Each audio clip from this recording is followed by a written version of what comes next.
Hey guys, what's up? Welcome back to my channel and welcome back to a new episode of Ask Mikey, where I answer your questions on love, sex, and relationships. As usual, I asked you guys to submit questions on the community tab here on my YouTube channel, and you guys always send through such interesting and thought-provoking questions on love, sex, and relationships. I don't know if that's just like your problems are at that level. They're always good. Thanks, guys. Before we get into some questions on love, sex, and relationships, we have a sponsor for today's video. Wow.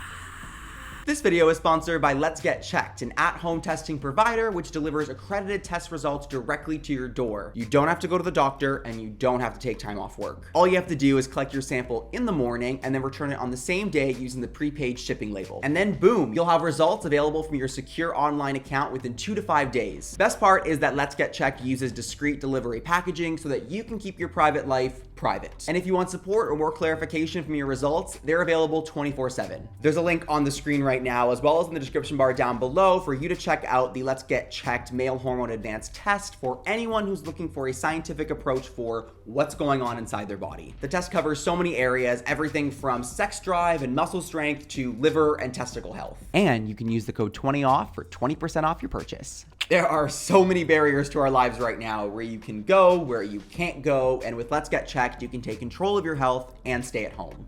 All right, let's get into your questions on love, sex, and relationships. Question number 1. My partner and I have been together for over 3 years now. July makes 4 years we've known each other, and we're going to be living together in May. We are both a little nervous since this is our first time living with a significant other. Because of Toronto and how expensive rent will be, we will be living with 2 of our closest friends downtown, but won't have a common space like a living room.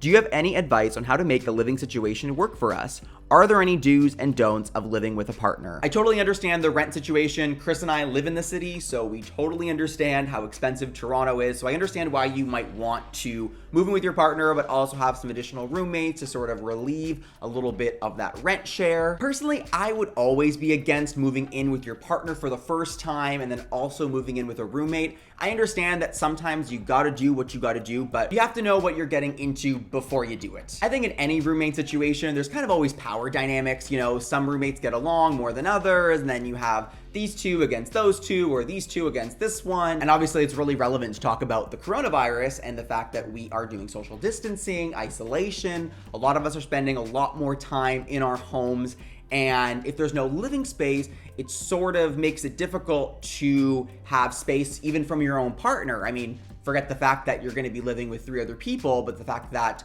you and your partner are going to be spending a lot more time together in the bedroom, which is probably the only private space you're going to have in that home. I think the best thing you can do is start having that communication with your partner now, and also start having that communication with your future roommates now. Just talk to everyone, make sure everyone is in the loop. Most roommate problems, whether that's your partner or just a friend or an acquaintance or whoever, is just communicating with them. A lot of the time, roommates, we get very upset about things because we feel like we weren't involved in the process. We feel like no one was talking to us about something. We feel like a decision was made without us. This may end up being a blessing in disguise for you, because many people are very lonely in their homes right now, and you're going to have many people around you all of a sudden. So maybe it's a blessing in disguise. Question number 2. Hey Mikey, how are you doing? Hope you're all right. Now with everyone being quarantined, I'm getting so many exes that want to come back into my life. How can I stay strong, resist my feelings, and convince myself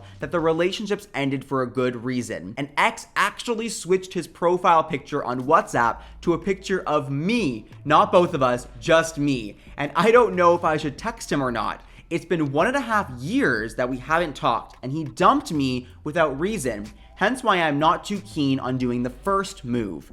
P.S. It was a relationship that evolved into a long-distance relationship. All right, first and foremost, put the phone down, okay? Put it on airplane mode, okay? You're not texting him. This man has not talked to you in 1.5 years. And like you mentioned, he broke up with you and did not give you a reason. So that is a big red flag already. In my opinion, he is horny, he is alone in quarantine, and he is just dealing with his human desires. And part of that involves messaging people that he doesn't have to sort of start a relationship with, people that he has pre-existing relationships with, and exes is a great reservoir for that. My problem is that he is messaging you to get something for himself. Once he gets what he wants, whether that's, a chatty conversation or a sexting conversation, once he gets what he wants, he's gonna move on or he'll start talking to somebody else. And by the way, the WhatsApp profile picture is so cowardly. He's only doing that so that you see the profile picture, you start thinking of him, maybe you even message him. And if you don't message him and he messages you, at least you're already thinking about him. It's kind of genius, not gonna lie, but no, put the phone down. Question number 3. Hey Michael, hope you're doing well. How do you get someone who's always seen you as a friend to start looking at you as a potential love interest? We've known each other for years, have great chemistry, and constantly flirt with each other for fun. He's shown some interest in the past and has even mentioned that he's thought we would make a good couple. But now that I'm actually trying to make advances, he doesn't take anything I do seriously and just assumes I'm joking around. How do I get him to see me as someone who's actually interested instead of just a friend? So where I'm concerned is that you've known this guy for years and it hasn't gone anywhere. No one's made a move. No one's really done anything to take anything to the next level. And I feel like if you've known him for years, he would have signaled to you that he was more interested, and you probably should have signaled to him earlier that you were interested, because what happens when we start to get to know people is we get to know the good, the bad, and the ugly. And I think when you love someone, you are able to sort of look past that bad and ugly, and you're able to look just at the good, and even the bad and the ugly starts to look beautiful.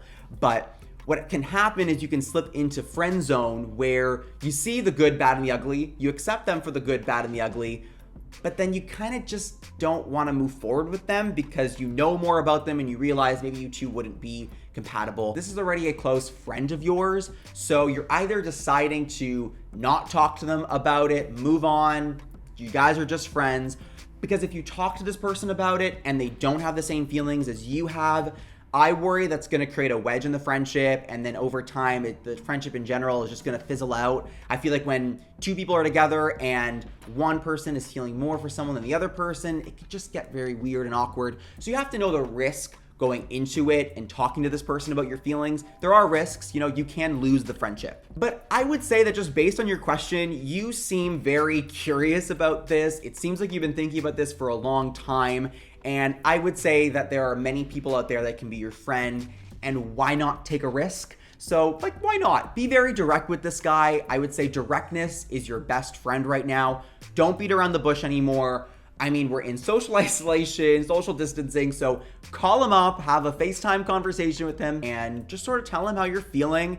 And it may go one way, it may go the other way, but whether it's good or not, it'll be a great exercise for you to start being more direct with your feelings, so that the next time this happens to you, maybe you would tell that person a little bit earlier, and then the feelings can kind of be established a little bit earlier, and then maybe you can start something. Question number 4. My partner hates being touched, aka hugging, holding hands, and won't touch other people. But I'm a person who likes to do that stuff and needs it to feel secure.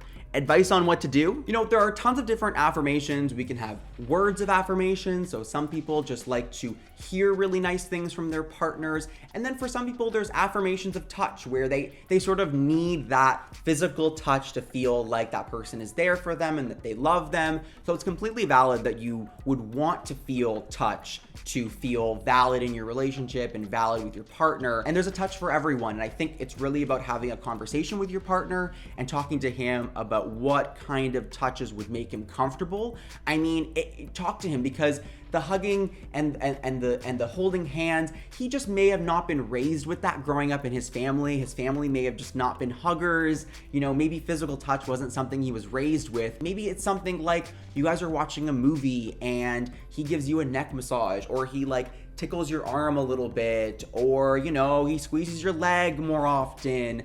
Talk to him about the kind of touches that would be very reassuring to you, maybe touches that are more comfortable in the four walls of your own home or your bedroom, where he can kind of feel a little bit more secure and there's no pressure. Start small, start with an arm tickle, and then go from there. Question number 5. Why do so many men just randomly ghost you after you've been talking to them for a while? Why can't they just be mature enough to be honest and break it off? Confrontation can be very nerve-wracking. I know for myself that being confrontational gives me a lot of anxiety, so I can understand sort of from that perspective why somebody chooses to ghost in that moment, because it feels it feels like an escape door, like an easy exit. All they have to do is just, close the conversation, delete the app, remove you as a friend, block you, whatever, and then like the issue between the two of you is gone. Even though like the issue isn't gone, it's just the relationship has been thrown away. It's interesting because I know a number of people in my life who I would define as really good, genuine people, and I know from chatting with them that they've ghosted people plenty of times before.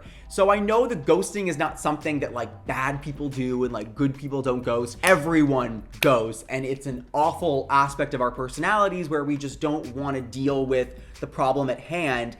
And honestly, I think the people who ghost more and more and more and more are doing themselves a disservice, because what are you gonna do when you get into a real relationship and there's a problem that you have to face head on? If I have a problem with Chris, I can't just, crash the app and block him and remove him from my life. Like, you have to have that communication skill to talk to them and resolve a problem, because you can't run away from everything. Moral of the story is that you can't control other people's reaction to you. What you can control is how you deal with that. So if someone's ghosting you, it's up to you to move on and have really high standards for yourself, because you want to find someone who's going to have that confrontational skill where if they have a problem or there's an issue, they can talk to you about it. Or if they're not even that into you anymore, you have the confidence in knowing that they're gonna be honest with you about that, and there isn't just gonna be this like built up awkwardness. All right, that is going to be all of the questions on love, sex, and relationships that I'm going to be answering today. Before you click off this video, make sure that you check out Let's Get Checked by visiting trylgc.com/Michael and use the code 20OFF for 20% off of your purchase. All right, I love you guys. Make sure to comment, rate, subscribe, but most importantly, smile and don't text him. I love you guys. Bye. See ya.